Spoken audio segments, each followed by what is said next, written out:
In August this year, violence marred the Arua Municipality MP by-elections, where Kyadondo East MP Robert Kyagulanyi, together with other colleagues, were arrested and beaten for allegedly stoning the president's car.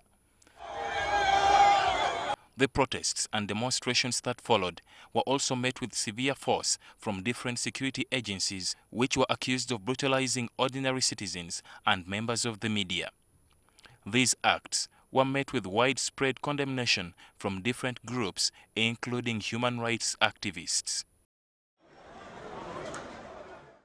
According to the Chief Justice Bart Katureebe, events like these have tarnished the country's image. We must see to it that we build strong institutions, that we recognize the inherent dignity of each one of us. And when each one of us suffers an indignity on behalf of the state or whatever, we rise up to the occasion to defend that person. The Chief Justice made the remarks during the commemoration of the International Human Rights Day held in Kampala on Monday.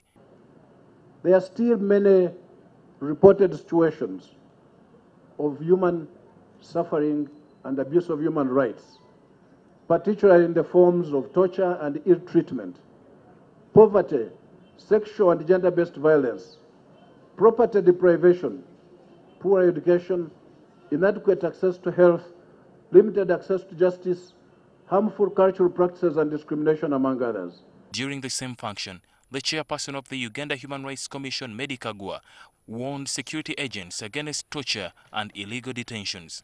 Call upon the errant security officers and individuals who continue to violate the rights of others to refrain from such actions and demand that perpetrators of human rights violations are brought to book. We call for the full enforcement of the Prevention and Prohibition of Torture Act.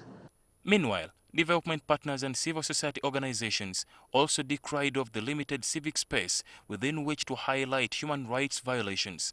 They also called for gender equality in a bid to promote human rights. There can be no democracy without equal opportunities for women and men.